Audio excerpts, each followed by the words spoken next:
Central rivals go head-to-head this weekend when the Pirates face the Cubs at Wrigley.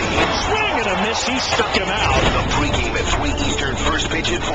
Saturday on ESPN Radio and the new ESPN app. This is the best of the Paul Finebaum podcast. We begin tonight with a dramatic turnaround, as we have been discussing all week long.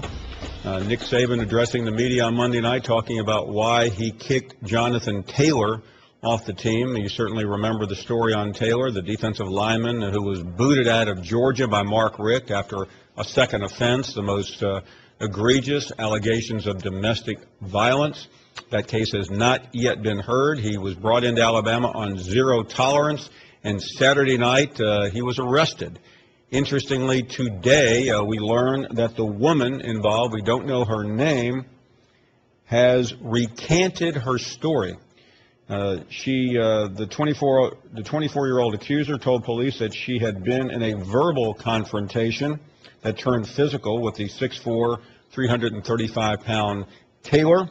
Police arrested Taylor as a result. She contacted police on Monday in Tuscaloosa to recant her claims and told investigators that Taylor had not harmed her during the incident. You may remember police used the obvious probable cause, that's the standard for an arrest, to arrest Taylor based on visible marks to her and damage to her residence as a result of filing false claims. According to the Tuscaloosa police, they turned around and arrested her. She bonded out and has been released from jail. It is a story that is being discussed once again around the country, and many questions have been raised. Should Nick Saban let him back on the team now? Should the case be dropped? It has not been dropped yet, and there are a lot of interesting machinations involving that. And just a few moments ago, we caught up with Roger Cossack, ESPN's legal analyst. Talking about the Taylor case in Tuscaloosa, certainly the facts are out there. The confusion continues. Roger, many thanks for the time. Obviously, in dealing with domestic abuse, domestic violence, having the accuser recant is not unusual, but if you wouldn't mind, take us through the process, because the charges have not been dropped as of this hour. Right. Well, the thing to remember is in domestic violence, as in all kinds of criminal cases, it's really not the victim or the alleged victim versus the defendant in the case. It's the state, whoever the state may be, whether it's Georgia, Alabama, wherever it may be, versus whoever the defendant is in the case, the state versus Taylor in this case. And the alleged victim becomes what's called in law the complaining witness. Now, you know, obviously, if you don't have someone to come in and say, this is what happened to me, you don't have much of a case. But the problem here is when you have a situation like this where you have somebody comes in, and it does happen a lot, or mostly if these things do happen in domestic violence cases, where you have a relationship between the couple and the alleged victim, for whatever reason, recants her story, then what happens is the authorities are left to make a decision. Do they put her on the witness stand and say, this is what you originally told us, now you're telling us something different, and then argue to the jury that story one is really the true story, and for whatever reason she's changed her case? Or do you just let it go and say, since we don't have anybody to come in here and say what we need to be said, we're just not going to have a trial? Oftentimes what will happen is if the complaining witness backs off, sometimes they will file charges against the complaining witness for filing a false police report. And Roger, that is indeed what happened here. According to the Tuscaloosa police, the woman contacted police Monday to recant her claims, told the investigators that the accused, Jonathan Taylor, had not harmed her, even though we all know by now there was probable cause. There were scratches on her face. The police arrested her. Right. They immediately turned around and put her under arrest and held her over until pending bond, which I believe she met. So is that standard procedure? Well, not always. I mean, these are very, as I'm sure you pointed out, these are very nuanced, if you will, kinds of situations. Oftentimes you have situations where you have a husband and wife. Perhaps they're not, such wealthy people, but something happens and the wife finds herself in a position where she says, if I go forward with this, who's going to pay the bills? And, sadly enough, is forced to withdraw her complaints. in those kinds of cases, I think most of the time the police will understand, or there'll be some kind of understanding, and charges won't be filed. But in situations like this, police put a lot of time and effort in. Domestic violence is a very serious situation here and in this country and everywhere, and that police are much more tuned to doing and defending women's rights and to doing the right thing. And so oftentimes they will go after the alleged victim who changes their story because, for one thing, they've wasted a lot of time and effort, and second of all, they want to put a message out there not to do this kind of thing. And, of course, we don't know where this is going. Taylor still faces the charges in the state of Georgia, and I realize the police have to have probable cause, although it's debatable exactly what you need for that. I think it's open to interpretation. But do you think that's possible? I guess we're speculating here that because he had been arrested and charged and still the case has not been adjudicated in Georgia, that may have led the police to jump to conclusions here? Well, it's hard to say. I mean, we're all human. He's a big man, a very big man, and viewing the fact that he at least is facing charges in another state for this exact same kind of thing, I'm sure that played a role. How much of a role? Who knows? In terms of where the police go now, I mean, clearly this case has been damaged. She said she fabricated her story. I think we all would love to have her on the witness stand after that. I realize everything here is a guess, Roger, but that's kind of what we do when we talk to legal experts before a case is being tried. What usually happens here? What's your best guess? I was a prosecutor, Paul, and I've tried these kinds of cases when I was a prosecutor. And believe me, if I would have had an alleged victim, come in and tell me this is all a lie and I made it up and I don't want to go forward with this anymore, I certainly wouldn't have wanted to put the case on. I mean, as a prosecutor, one of the things you have to believe if you're going to take a case to trial, is you must believe in your own case enough to say that I'm going because I believe the defendant's guilty and I can prove it beyond a reasonable doubt.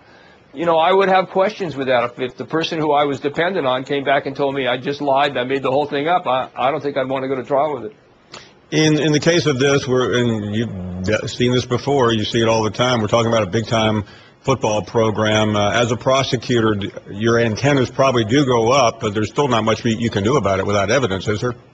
No, not at all. And listen, you never want to forget in this country the presumption of innocence. I think, if there's one thing we learned from the Duke lacrosse case was what happens when the presumption of innocence goes south. So, for many, many reasons, you have a witness who has taken back her story. There's a presumption of innocence. I wouldn't want much to do with it. I realize we're talking about the legal matters, but you have a head coach who has kicked this player off his team, and now this case is apparently or on the verge of going kaput. Any guess on what he's going to do? But he's in a tough spot now, isn't he? Yeah, I think Saban is in a tough spot. I mean, look, this was a guy who had a reputation, had a tail that followed him from Georgia to Alabama. There was some issues about, when Saban took him on. It's a different standard, guilt beyond a reasonable doubt, and whether or not you're allowed to play for a college football team. In this situation, it just seems like they're going to have to make a decision based upon who this guy is, what his problems have been, and what these problems really mean, and that's a decision that the football team has to make.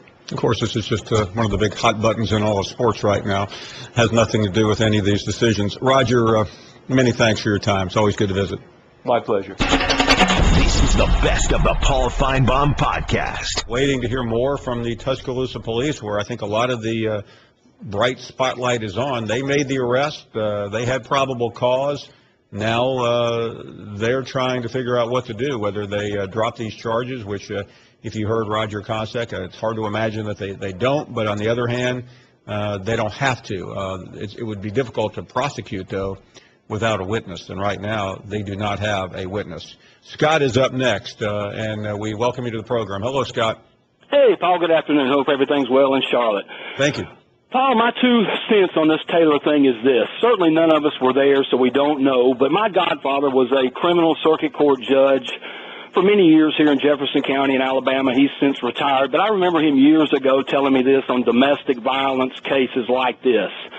every time in court, 9 out of 10 times, the woman, the wife, the girlfriend will change her story a day, a week later on because they don't want to see their husband, their boyfriend, or whoever go to jail. They don't want to see them be prosecuted. They don't want to see their jobs go down the drain. And so they change their story. And he said, we have to take these women's stories with a grain of salt because they always change and they soften for the guy. Two good examples, Greg Hardy. Look at him. We know he was guilty. The girl refused to show up to court, changed her story, and he got off. Ray Rice's wife, we had that on film. But that woman at first tried to say that nothing happened in that elevator until she realized there was film of it, and she still says that it was nothing, no big deal, and because she didn't want to see her husband lose his job. And so we don't know that that's not what's happening here, but certainly these women, a day or two later, after they've gotten calls from relatives, and you're going to make his life go down the drain if you don't do something, and they change their story. What do you think? Well, no, listen, you're right about that, Scott. And I studied, I did a paper many years ago, I'll admit, on rape allegations and interviewed many victims of rape. And a lot of times it happens there, too, because if you make allegations of domestic violence or make allegations of rape, what happens, unfortunately, is you end up going on trial. Everything that's happened in your life becomes an open book. I don't know. I don't have any idea what happened here. All I know is what the Tuscaloosa police have told us, and they told us one thing on early Sunday morning. They talked about the evidence that they used, and yesterday they told us something else. Let's check in with Dylan next, and Dylan is in Florida on this Wednesday afternoon. Hey, Dylan. How's it going, Paul? Quite well, thank you. What I was going to ask you about is this whole case going on with Jonathan Taylor, lack there of a case, whatever you want to call it. Since it came out that the woman that accused him of domestic violence or recanted on her story, do you think Nick Saban should allow him back on the team since there's not any evidence? You know, right I think now? that is, to me, and maybe we shouldn't be focused on that, but I think it's a legitimate question.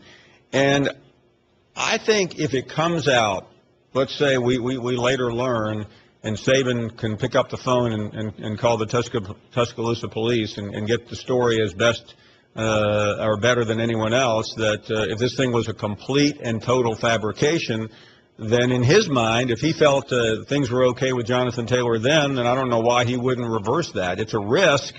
It turns this into a bigger story than it already is. But in fairness to Jonathan Taylor, if nothing happened, I mean, and that can be, and Saban can be assured of that, then why wouldn't he go back to where things were Saturday morning? That's a good point, but do you think this can also be a black eye for the University of Alabama? Yeah, I think so, and I think that is the slippery slope. Let me give you a hypothetical. Let's say Saban feels 100% confident that this lady made the whole thing up. Maybe she scratched herself. Maybe she disrupted her apartment. Maybe she did all these things that brought the police to her place in the first place.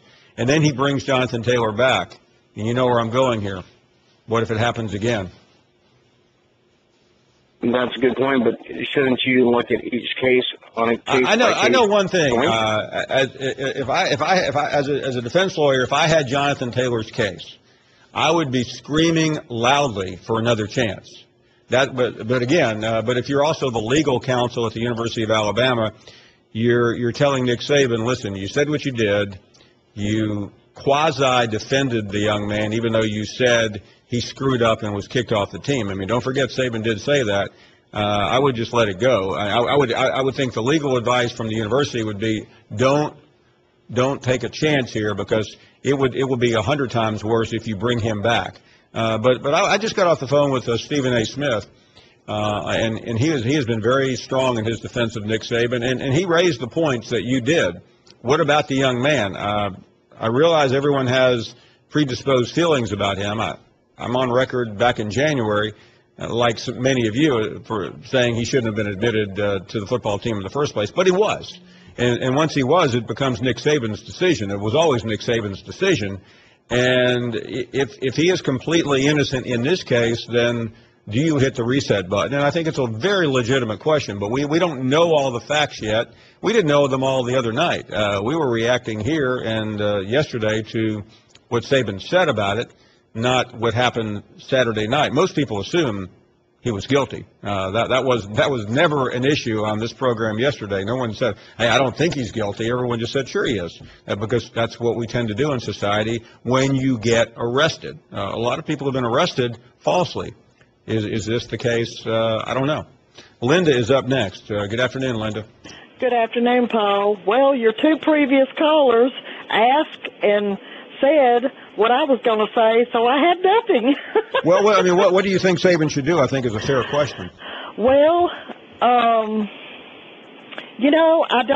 really don't know right at this second. I was going to ask you that, like I said, the two previous callers, this last one, said, is he going to be allowed back on the team and stuff? That's what I want to get your thoughts on. And you said your thoughts, but I don't know. I don't know. But if this girl falsely accused Jonathan Taylor, I will say this. It makes it harder for other women, that have truly been a victim of domestic violence to come forward, like, the sheriff or the police department is not going to believe them, If she actually did falsely accuse him, it just makes it harder for other women. What's your thought on that? Well, no, I completely agree. And instead of making a situation better, it makes it considerably worse. Policemen and women have very difficult jobs, but they have to react. And absolutely. They clearly investigated this case. I mean, the officer in this case, I'm assuming they brought in a specialist before they filed charges. They took evidence, and they made a probable cause is not a very high standard, but it's still a standard. I mean, there's a much higher standard to indict and to convict, but to arrest, the standard is pretty loose. It just means that you have to have reason to believe a probable cause and have evidence to support that something transpired here. And obviously, scratches on the woman, I don't know where the scratches were. We'll double check the police report, would have indicated that something indeed happened. Right. And I want to say this, too. I'm still disappointed in what the news conference, Monday night with Nick Saban. And it's sad for me to say that. You'll never find a bigger Alabama fan than me. But, I was disappointed. Did you notice him? It's like he was nervous and ill-prepared, and he was scratching. He was scratching his hands, his sides. Well, a lot of people have asked me about that, and I've spoken to Saban many times in the past about how he addresses the media and how he deals with the public. And I think that was I may have allowed my personal feelings get in the way of some of my public comments, because I really wanted him, as someone who likes Saban very much and has been very friendly with him over the years, I wanted him to win the day, and he didn't. And, I know. I really wanted him to do that too, Paul. I'm agreeing with you on everything. It just saddens me that I felt disappointment from him. Like I've never been disappointed in him at any news conference or press conference, but I did Monday, and that saddened me. It really saddened me for me to feel that way about Nick Saban. Well, listen, it can happen, and he's a busy guy, and ultimately, if I walk in here and do a bad job, I can't blame the people around the show. Yeah, they help me very much.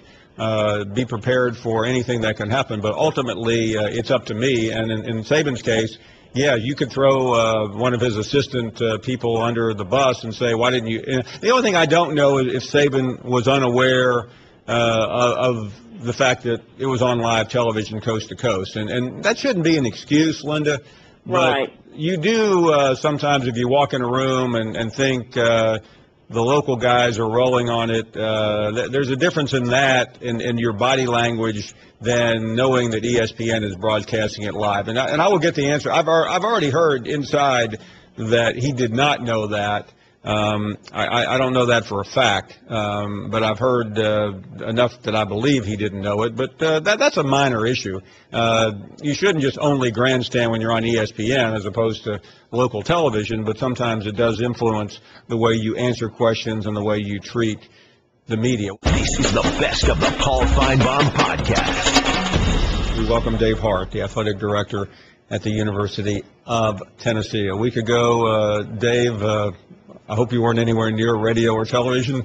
Fans in Knoxville were pretty exercised over what was going on. That comes with the territory, but I'm really curious, not to get into the specifics, but how difficult was it for you to go through the Donnie Tyndall situation and to finally make that call?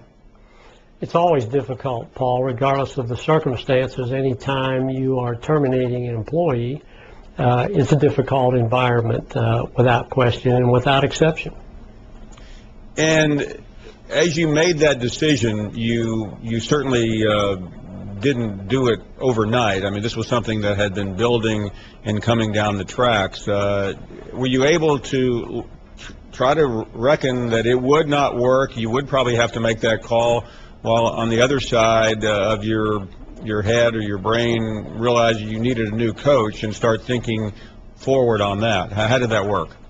Well, I think first and foremost, Paul, we had to gather enough information to make the decision. And we did that shortly before the press conference that we called. We felt like we had enough information to make that decision and move forward with that decision at that time. How quickly did you turn to Rick Barnes? Well, we were fortunate in the timing, Paul. Once it was apparent, and as you know, and I'm certain many of your callers were talking about this midweek and beyond. But once it was apparent that there would be some type of separation relative to Texas and Rick, then Rick became the target. I've known Rick a long time. I've admired Rick. I've admired who he is as a person and what he's accomplished as a coach. His accomplishments are significant, not only in the area of competition, but in academics. If you overlay what he's accomplished in athletics and basketball and with his players in the classroom, he is a shining star. Rick Barnes is an elite basketball coach. And what he immediately brought to us, Paul, and I knew that would be the case if we were fortunate enough to get Rick to agree to come and be our coach, instantaneously, he brings stability, which, Paul, it's not a secret. We've not been able to get that very important quality in our men's basketball program, and all that's been well documented for too many years now. He also brings instantaneous credibility. You know this, Paul, and you know coaches and you know administrators across the country who you have a personal high regard for. All of those individuals would tell you that Rick Barnes is in a very, very small group of coaches relating to those qualities. And then I think he brings a level of maturity. Rick has faced a lot of things during his career. He has, like all of us, he's faced some adversity. He's the type of person that doesn't dwell in his successes. He has his priorities aligned. And I couldn't be happier that he now is a key part of our Tennessee family. Dave, congratulations and many thanks. I hope to see you soon. Okay, Paul, always good to talk to you. This is the best of the Paul Finebaum podcast. We're watching the other situation in Tuscaloosa involving Greg Marshall. It's been going on a long time, nearly, about 17, 18 days now since Bill Battle fired Anthony Grant. He expected to bring Greg Marshall back with him. He didn't. He expected to get an answer by close of business yesterday. He didn't. Meanwhile, Texas, according to various reports, on the verge of hiring Shaka Smart. But what about Greg Marshall? What is taking so long, and will he say yes, or will he finally announce that he's staying where he is? We're watching that as well. Dave Hart, a minute ago. We'll get some more reaction on the Final Four, but first, let's grab some phone calls here, and Bobby is up next. How you doing, Bobby? Hey, how you doing today, buddy? Doing great, man. Well, been a whirlwind last couple of days, ain't it, Paul? It has. Yeah. But you see, that's when I called in, excuse me, when I called in the last couple of days, I wanted to address the thing that I thought was important, which was domestic violence. But I didn't want to be a part of that Russian judgment. I didn't want to be a vigilante, and I didn't want to try somebody to me. Because that's why we got due process in this country. you innocent until you prove it guilty. Everybody got a right to a day in court and be tried by the peers. I don't believe the boy had a trial in Georgia yet. And if that girl lied, they need to throw the book at her. But we don't know until it comes out in court. And then one statement you made, Paul, I got to disagree with when you say police don't arrest people without evidence. That's not true, Paul. I know that for a fact. And they plant evidence too. I know that for a fact. And that fella that called in and said something about Woody Hayes, I want to ask him one question. Why did Woody Hayes get fired? What did Woody Hayes do to get fired? He hit some player that was on the opposite team that he was playing. That's why he got fired. And Paul, you from Memphis, right? Yes, sir. You familiar with old B.B. King, that blues singer? You better believe I know who B.B. King is. Yeah. You know, old B.B. had several million sellers. And one he had the lyric that I really love. And you know what it said, Paul? No, sir, I don't. Don't make your move too soon. I'll holler at you later, buddy. You got it. Thank you very much. Let's check out Mickey in Georgia. Mickey, thanks for the phone call. Hi, Paul. It's about Jonathan Taylor. Now, let me just make sure I got my facts straight here. Jonathan Taylor comes to Alabama, has got a chance. Nick Saban says, 0 tolerance. He makes a mistake, you're going to be gone. He made a mistake. Well, right now they say he made a mistake. He's gone. What in the hell? Saban did exactly what he said he was going to do.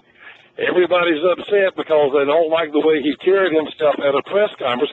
But did not Nick Saban do exactly what he said he was going to do? And when you talk about the girl making the accusations, she has since recanted. You were talking about just cause and probable cause.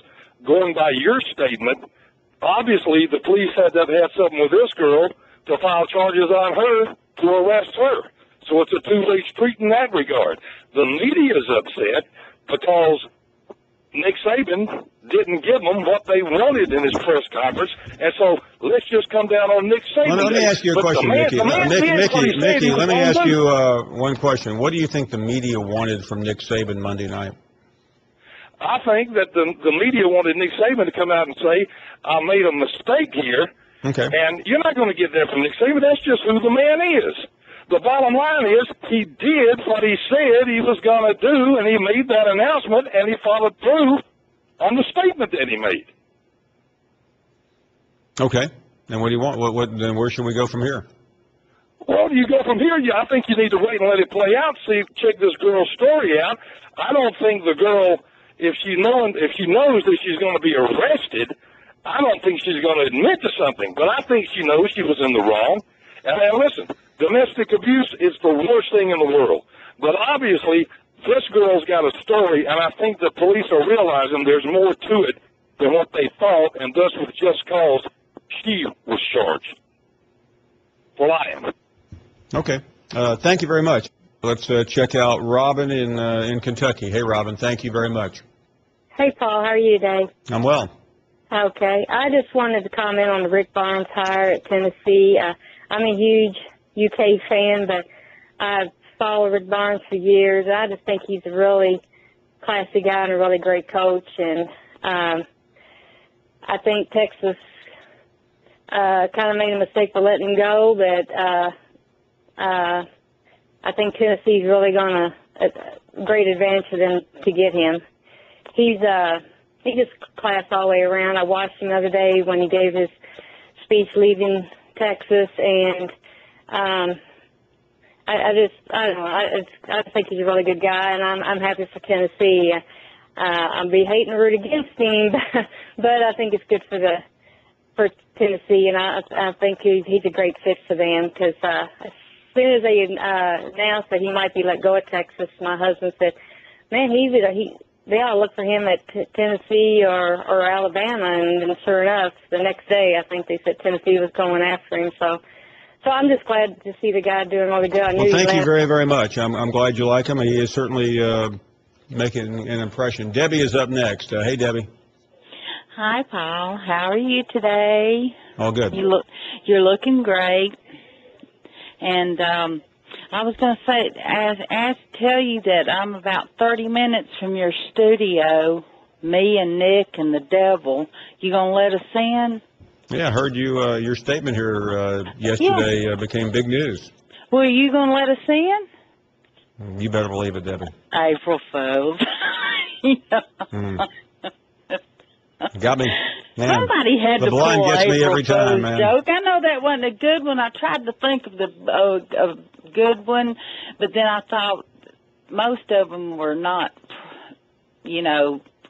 quite nice for TV, so I couldn't. Yeah, do that. we have a few April Fool's segments later on, but do you? There have been people that really came up with great April Fool's jokes, and unfortunately for them, the next day they were out of work. Had to work. Oh, gosh. Well, I still stand behind my thing, and I just don't know about this Jonathan Taylor thing. And I am an advocate for, domestic violence. I work with women at a shelter, and I work with people who have had sons murdered because I have. And so, I want to make that clear that domestic violence does not go over well with me at all. And I don't think Saban will take him back, and I really don't think he should. Well, Debbie, I don't think he will take him back, and that's a debate in relation to how fair or unfair it is, but I think Saban made it clear to Taylor, I don't want to hear anything about you other than what a good football player you are, and as of this moment, there are still mitigating circumstances. Right. And I don't know the facts, but I do know. I'm a student of history. Many people have been arrested in the course of history but I don't think the Tuscaloosa police had anything to gain. First of all, they didn't go plant anything on this guy. They reacted to a distress call. They went to the house. They saw visible signs of they didn't know abuse. who it was. Yeah. Right. Well, I don't have much good to say about police because they've never did anything for me. Well, Debbie, let me say this. I was, it's like we all hate doctors, we all hate lawyers, and we all hate police. But the policemen I've known are mostly good people, and they do hard work, and they don't get paid a lot of money. And if you would like to do what they do, you're welcome to it. But I wouldn't want to because I think they're admirable and courageous people. And I happen to know a number of Tuscaloosa policemen. I know what they've done in the past, and I know how they helped to put that community back together again several years ago after those devastating tornadoes, risking their own lives to save others. So I'm not about to start coming down on the policemen of Tuscaloosa. I think they did their job. They reacted. They made an arrest. Where it goes from here, I don't have the faintest idea. This is the best of the Paul Finebaum podcast. Rich is in Atlanta. Hey, Rich. Hi, Paul. Thanks for taking my call. Sure thing. Hey, man, I sense you're getting worn out a little bit, so I'm going to try to get you out of the soup for a minute, if you don't mind. Woodby played Augusta National yesterday. Couple of questions for you, my man. Yep. Couple of questions. Get your mind off the other thing.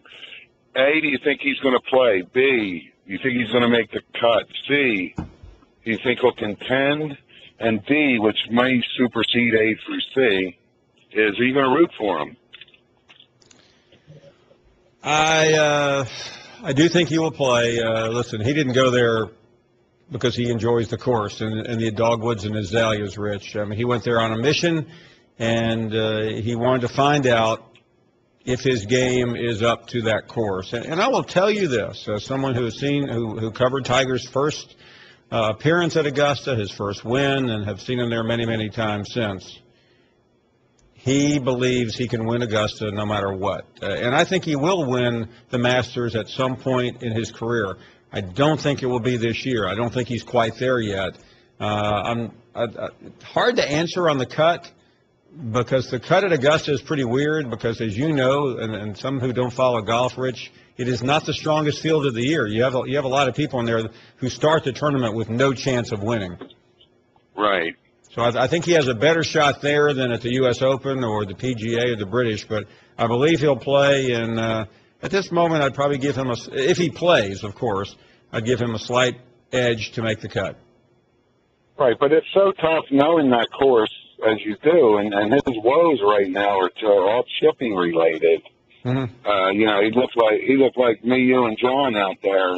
Yeah, but that was the last time we saw him, and I mean, I don't know. I mean, the easiest thing is to go against him. You asked me another thing: would I be rooting for Tiger? Yes. In spite of everything, I think Tiger winning the Masters at some point, whether it's this year, next, or when he's 46 like Nicklaus, would just be one of those great moments in sports history. Paul, why do people root against greatness? The guy from Kentucky had a little bit of that in his call. Obviously, there's a lot of, Saban, anti-Saban sentiment. Why does the general public root against greatness? Well, why wouldn't you want Tiger? Obviously, yeah. Let me answer Tiger first. I think Tiger came along, and there were some reasons why people didn't like him, and some of them, quite frankly, are deplorable and abhorrent. But I think the main reason that old-timers didn't like Tiger is that they felt like he was taking something away from Nicklaus, who we had all declared as the greatest golfer of all time. And, he did it. One thing about Tiger, he has always had respect for the game, and he has shown enormous deference to the royalty of the game. Nicklaus, Palmer. He just funded a scholarship recently for Charlie Sifford, who passed away, the first major African-American on the tour. And I think he has great appreciation. I think as Tiger has crept closer to 40, he has become a little more human, too. Right. Well, he's a single dad by all accounts. He's doing a good job. But again, I just don't understand why people... I'm not advocating being a bandwagon fan, but I mean, when you see Tiger Woods, in my opinion, is a once-in-a-generation athlete, and how people can root against him, it's just... But Rich, when he came on board, I remember I was with an older person who was very prominent in golf, and if I say any more, I'll identify him. And he couldn't stand Tiger because he felt like Tiger had ripped something away from the past. But come on, I mean, the guy's won. What's he won? How many? Four Masters. I remember. I'll never forget the day. He may have won more. But I remember Nicklaus and Palmer giving a press conference over there. May have been 95, 96, somewhere around the time.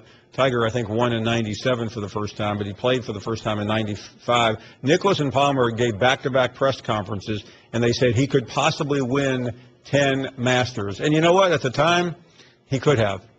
He was that good. Possible. One more point about him, which goes against the public sentiment. The people that love Woods the most are his fellow players, because obviously he's the reason why the purses are what they are.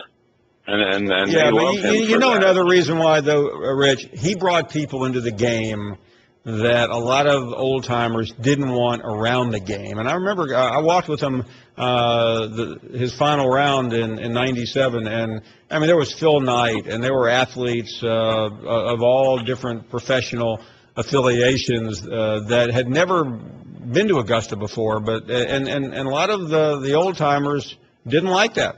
They resented it. They don't anymore because Tiger has been good for the game. Right.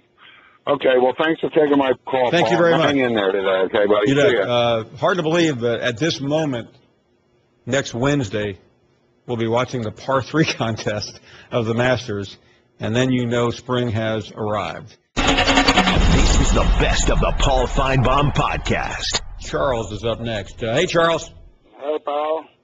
I tell you one thing, Paul. You was trying your best a while ago when you was talking to that woman.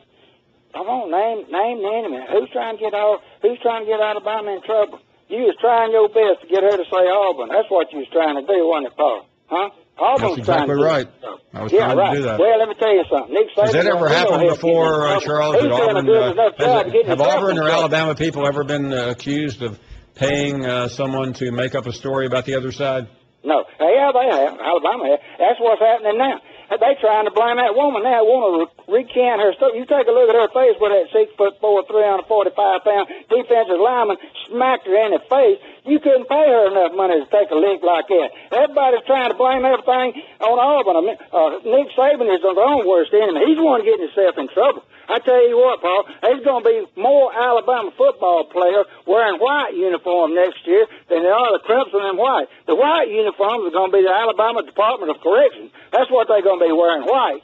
And I tell you another thing. You talk about Auburn getting in trouble. Hey, Auburn ain't in trouble. Auburn's clean as a whistle. They doing everything by the book. They're doing everything right. And Nick Saban's doing everything wrong. Anybody, all these coaches and press calling him dictator, Satan, Hitler, Godfather, that ought to lead you to some thinking right there. The man is a crook. He's dishonest. Everybody wouldn't think they calling him all them names unless they had a reason. And they got a reason, because he's that way. And he ain't going to suspend it. That player will be back playing for Alabama sure as I'm sitting here. And I tell you what, Geno Smith and that old Tyrone Jones, he ain't going to suspend them. They already been suspended on probation. They ain't nothing but alcoholics. And I tell you what, same thing happened to Alabama. It happened to old Tiger Woods. Women and alcohol. His old women got him in trouble because he kept talking to him on the phone, and his wife knocked him out. And that's what's bringing Alabama down. Women and alcohol. You got that Finebaum? Larry is up next in Alabama. Hey, Larry. You know, what a dweeb. It was Auburn, Paul. You know it.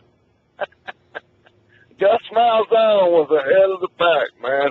What a conspiracy, Finebaum. You finally got a breaking story, Jack. You know, Charles from Railtown. Oh, my God, he's funny. You know, he was shadowboxing and got knocked out twice, Paul. That guy's a dweeb. Listen, this Jonathan Taylor stinks from a mile away, Jack. Hey, she could have just not went to court, and they would have dismissed it. All of a sudden, she changes it. So, Larry, you're a former police officer. How often did that happen in your jurisdiction? Well, you know, and I'll say this: domestic violence is not a one-way street. I've seen men get their asses whipped by women, so it works both ways. But I've seen a lot of cases way back before they ever started the probable cause. You know, we'd always just arrest a man because that's the way we cured it. But now, this situation with her, and by just changing that story, it never happens like that. What they do is go on and just don't show up if they don't want to prosecute their old man or their boyfriend. But by her changing her story and getting arrested tells you that something stinks. And if Saban takes him, that's going to be a bad mistake. Worse than one that I guess everybody's saying the first damn time. But yeah, in some ways, Larry, it's a bigger risk now than it was before because if something then goes haywire, you talk about. Nancy Grace will be outside Saban's door. Hey, what? Her and Charles. Yeah, well, I don't think Charles can. I don't think Charles can make it to Tuscaloosa. Yeah, Charles has probably had his ass whooped by a woman. That's what's wrong with him. But, you know, Paul, I'm going to tell you something. They could get sued. If they take him back and he critically hurts a woman and puts him back out in the situation in the public and backing him, they could carry a pretty hefty lawsuit. But I just say stay away from it, man. It stinks. And, you know, I'm a Bama fan. I love Saban, man. But bad mistake if we take him back, Paul. Roll Tide. Good to hear from you, Larry. It's a rare sense from Larry. This is the best of the Paul Finebaum podcast. Andy is up next. What do you say, Andy? Oh, we know we hit the big time now. Got that ESPN affiliation, and we got the homeless fans Frank Caliendo on the program. Hey, we've definitively learned one thing in the past 2 days. You know what that is, Paul? What's that? Nick Saban is much more worried about death depth in the defensive backfield than he is at running back. That's apparently true. So I don't understand that whole dichotomy there. I've never gotten rid of somebody for drugs or alcohol. We don't want to fix those people. Possession of marijuana, you're gone. But, we're left with this Jonathan Taylor situation. We're left today with the situation with all this speculation. Oh, is she a liar? Is she not a liar? Is she recanting because she's scared? Is she recanting because of this, and that, and the other? Can there be a victim of prosecution? Is there physical injury? Is there this? Is there that? You know how you avoid getting in this situation where this becomes so sticky and so precarious? You don't recruit someone who's got a pending felony crime of violence. That's how you avoid it. And, I hate to draw parallels between situations, but, they ask why would this woman go back and say this and do that and do that? Maybe she saw what the Florida State fans and across social media and everywhere else did to the victim in the Jameis Winston case. I mean, that woman was outed early. She was harassed. She was chased away from the school. It was not exactly a warm and nurturing environment. So let's all sit back and see what the truth is.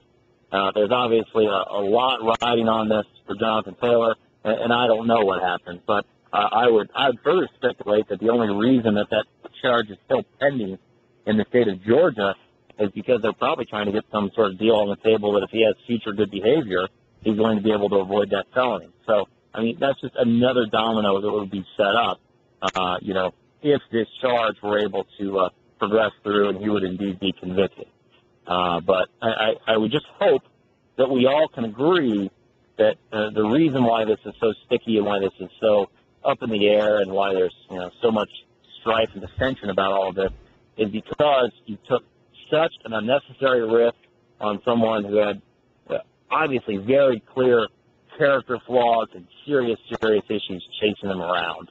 Yeah, and by the way, Andy, let me interrupt 1 second. The detective with the police department or the person in charge of this investigation spoke recently this afternoon in Tuscaloosa, and he said in defense of the arrest, the officers observed injuries to her and damage to the apartment where she said the incident occurred. He went on to say, based on what they say and based on her original statement, there was probable cause to make an arrest. I don't need to tell you as a lawyer, there's a difference between probable cause in making an arrest and a conviction beyond a reasonable doubt, which would come later on.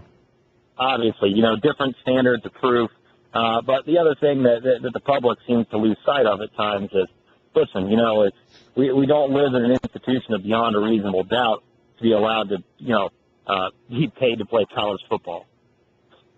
And I hear all the time, well, it needs to be proven beyond a reasonable doubt, proven beyond a reasonable doubt, proven beyond a reasonable doubt. Yes, to be convicted, but not to be put on campus at an institution, paid to be there, taken care of. And, let's be honest, when you've got people who've got these habitual problems, be it, cleaning about your campus under the influence in a motor vehicle, or beating up women, you put the other members of your community, your other students at risk when you have them around. And it's not about, no one has to be convicted. Players are weeded out for character issues all over the place all the time without convictions. I think that goes without saying. So, I don't know. It's an ugly situation, Paul, but, ultimately, I think they made the mistake of bringing him in the first place. Fair enough? I agree with you on that. Thank you, Paul. Wouldn't be having this conversation if they had ignored the plea from Taylor, or just say get yourself cleared in Georgia and then we'll talk. That didn't happen. Let's move on. And how about Gary, who is up next? Gary, go right ahead. Hey, Paul. Good afternoon. Afternoon.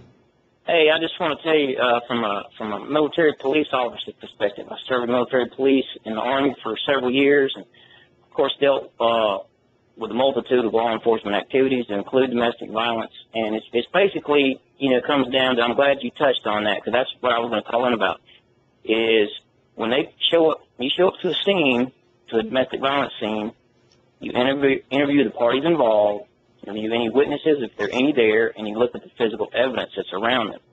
And I know you had a caller calling in earlier that said, hey, I can just call in somebody and have them arrested. That is not true. You have to have probable cause in order to arrest that person. And of course, like you said, it's terminology. Just because you're arrested does not mean you're convicted of that issue. And, you know, I'm sure they did their due diligence, being the police that they are. They came in, interviewed the individuals, looked at the evidence, and they said, you know, there is probable cause for this person to be arrested. And that's why there's an ongoing investigation so they can find out the details of the case. Now, of course, it's been complicated because of the female coming forward and recanting her story, but there can be consequences on her side for that, too. And, well, obviously, I mean, she was arrested. Now, whether that case goes very far, I have no earthly idea. But if someone admits they made a false statement, then you have to react to that. That's correct. That's correct, because you can't have someone going around making false accusations about someone without any kind of consequences. So that's the facts, Paul. To put that aside, I'll just go from this point forward my opinion. And from what I've seen in the press conference that Nick Saban had, things that's going on, he definitely has an image problem, because I feel like not only in this press conference, but there's been others that he seems condescending to the media. And as you know, being in Birmingham, sports media there, it's a frenzy when things like this go on. And this, you know, he's going to have to address this at least in another press conference, maybe a couple of press conferences. And I feel like he's going to have to say that, you know, this player can no longer be on the team. He's going to have to stick to that, in my opinion, because if he tries to bring him back, it is going to be a public relations nightmare. Yeah, listen, I'm only guessing tonight. That's all you can do. I don't think there's any way Jonathan Taylor is coming back to the Alabama Crimson Tide. Right, and I think Nick just needs to address it head on and say, hey, you know, I wish this player the best. You know, we've looked at the whole situation here, and, you know, we hope he can move forward. Well, I mean, I'm not sure he needs to address anything more. I mean, he's kicked the player off the team. What else does he need to say? Right. Well, I just feel like that, you know, with the new evidence that's come out, as far as with the girlfriend coming out saying the story, just to kind of but let me also say, Gary, as the police in Tuscaloosa said today, that case is ongoing. So I think for Saban today to jump involved, I mean, Saban, nothing has really changed from Saban's standpoint. He kicked the player off the team because he had a zero tolerance. Taylor, whether he is charged with this or the charges are dropped, from my standpoint, violated the zero tolerance. He got into another practice. But you know, with spring football, you know, ongoing and the conference and the press conference that he's going to have, it's going to be asked again. And I think he just needs. Well, no, I mean he usually meets with the media after practice, and I don't know if they're practicing in Tuscaloosa today or not, but they will shortly. And I mean he won't. Nick Saban doesn't live in a submarine or in a basement. I mean, you can run into him pretty easily if you choose. 855-242-7285 is our phone number here. We have had a very busy show. Dave Hart joined us earlier talking about the situation with Rick Barnes. Let's check in with Larry, who is next up. Hey, Larry. Hey, Mr. Finebaum, how you get along today? Okay. Hey, great. Hey, this old Taylor deal is just getting better all the time. I mean, you know, after listening to everything, and I've been listening the last few days, really keen ear, and the only thing that makes any sense was the old gal that called in with that enemies list thing, that shadowy figure. I mean, I've been watching One Life to Live for years, and Stefano DeMire, now this dude's been electrocuted, shot, run over by a tank, and he's still pulling the strings on old Roman Brady. So that I could actually see that happening. That's the only thing plausible to me. Now, this is the weird part, though, seriously. When somebody called Shorty, obviously, in the police, you know, so he talked to Taylor somewhere along the line. Now, if Taylor was completely innocent, he would yell at the top of his lungs, hey, man, I wasn't there, I wasn't involved, I swear to God I didn't do it. You know, but I have a feeling what he said probably gave Shorty the ammunition to run him off. I mean, you don't want this old boy. Good riddance is what I got to say. But, well, by the way, Larry, I mean, if there was some doubt that this story would hold up, someone raised the question earlier, maybe Nick Saban knew the background. I don't think so, because I think if he thought the story would change, perhaps he would have waited. I mean, he did not have to meet the media. There's no law in Alabama that says you have to talk to reporters after a football practice. Yeah, I totally agree. That's the key thing. He, if he knew the story was going to change, he would have held off. I mean, obviously. To me, it's just a long story short. Shorty's basically just the captain of the Hindenburg. I mean, this thing's up flames, with those two horrible bowl losses back to back. And it reminds me of old Jerry Lee Lewis song, Shorty's just middle-aged crazy. Thanks, Paul. This is the best of the Paul Finebaum podcast. The Cats heading to Indianapolis, hoping to complete the deal. And joining us, Ian O'Connor, who has seen a lot of basketball in his time, including Kentucky last weekend and Kentucky in 1992 in the epic Duke-Kentucky game. He also hosts a show every Sunday morning at 7 a.m. on ESPN Radio. And, Ian, thanks so much for the time. Good afternoon. And seems like Kentucky has been the talk of college basketball for a very long time, at least until Gino spoke out today. Yeah, that's right. I mean, at least I think, Paul, thanks for having me. I think this is great for college basketball. I want Kentucky to go ahead and pull this off and finish 4-0. I think the people who generally root against, and I wrote this for ESPN.com, but in this country we usually root for the underdog. I think this is one case, given the nature of these kids, the way they play the game the right way, they play for each other, they play hard, and they're good kids to boot. I think this is one time where people who are neutral should root for the overdog. And Kentucky going 40-0, I think, would be a wonderful story for college basketball. And if that happens come Tuesday, what will we all be saying, particularly people like you who cover the sport, about Cal and this team? Well, I think you have to give him his proper due for this. I mean, the nature of the way they play the game, Paul, is really what strikes those of us who follow basketball. They play like the San Antonio Spurs or Atlanta Hawks now, the way the old Celtics used to play. This is what we want in our basketball players, to share the ball. You look at their stats right now. This has to be a reflection of John Calipari. They have 6 guys who are averaging between 8.7 and 11 points. I've never seen that before in college basketball. And so you don't see them trash-talking opponents. Even the kid from West Virginia who said the stupid thing before that game, I watched I was sitting courtside in Cleveland just to see if Kentucky, as they were blowing out West Virginia, if those players, and they had a right to trash-talk in that game after what Daxter Miles said, they didn't give him any trouble at all. He scored no points, had 1 rebound, I think, in 19 minutes. And really, outside of maybe a stray remark here or there, they kind of let him alone and sort of just played the game. So we always say that basketball teams take on the personality of their coaches. And if that's the case here, I think John Calipari has to get a lot of credit for just the way, the nature of the style of play that these kids are putting out there every night. A lot of people want to talk about the greatness. Certainly going 40-0 would seal that deal. But would you agree, and I know you've talked about it a little bit in the past because you were one of the fortunate few, but if they end up with Duke in the final, how would that help this story get even bigger?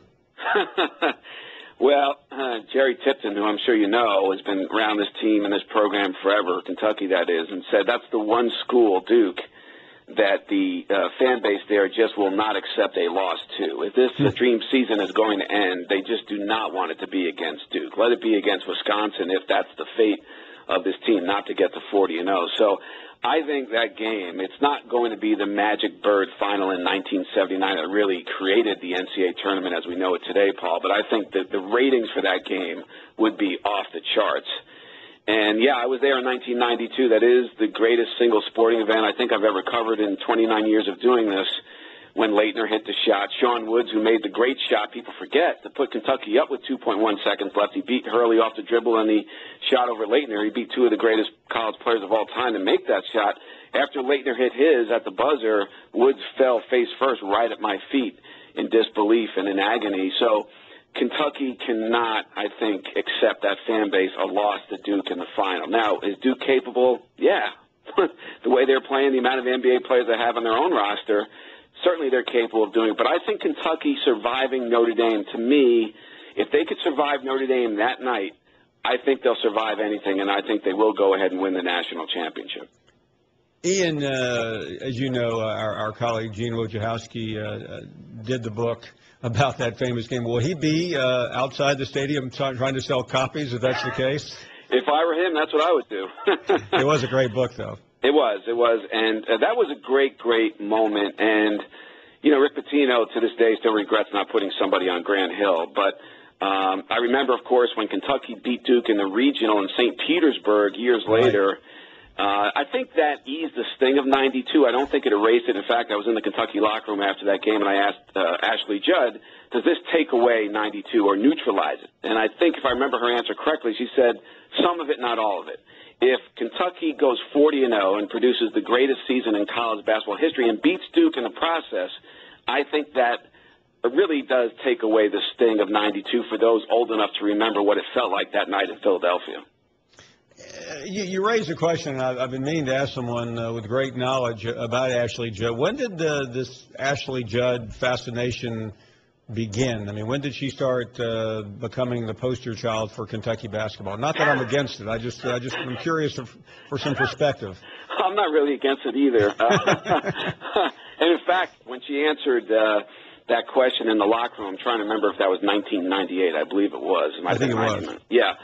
So she put her hand on my shoulder, and I told my wife afterward, I am not washing this sports coat. But at that point, she was big. So we're talking mid-'90s anyway, because, you know, as soon as she appeared in the locker room after that game, after beating Duke in St. Petersburg, there was a small army of reporters that surrounded her, probably for more than one reason, but she was already a major figure with that program in the 90s. So when Connaughton had that dunk with about 14:25 left in Cleveland, the moment to me where you felt that Notre Dame might actually win this game, Calipari calls timeout. Of course, the video board operator in Cleveland went right to Ashley Judd. She doubles over, grabs her head in agony, and that was the first person they went to. Then they went to Chris Christie wearing the Notre Dame gear in the crowd. So it shows you just how big she is still, and how people really identify her with that program as much as John Calipari, I guess. So it's an interesting dynamic for sure.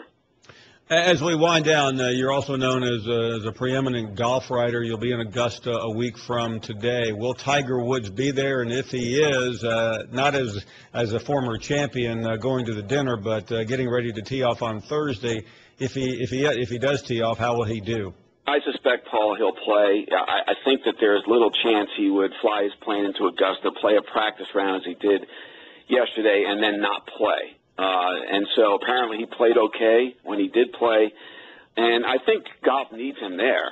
And certainly not necessarily to win, but to be in the hunt on Sunday. That makes such a difference when you cover a major, particularly the Masters, because Tiger's won 4 of them in the past. So if I had to put money on it today, I would say he plays. As far as him being in contention, I wouldn't bet anything on that. But at some point, having him back in the hunt on Sunday certainly would be a very good thing for the sport. Ian O'Connor, ESPN radio host, works for ESPN.com as well, and we deeply appreciate your time, and we'll talk very soon. Thanks, Paul. Have a good one. Thank you for listening to the best of the Paul Finebaum podcast. Tune into the Paul Finebaum Show every day from 3 to 7 Eastern on the SEC Network or on the ESPN radio app.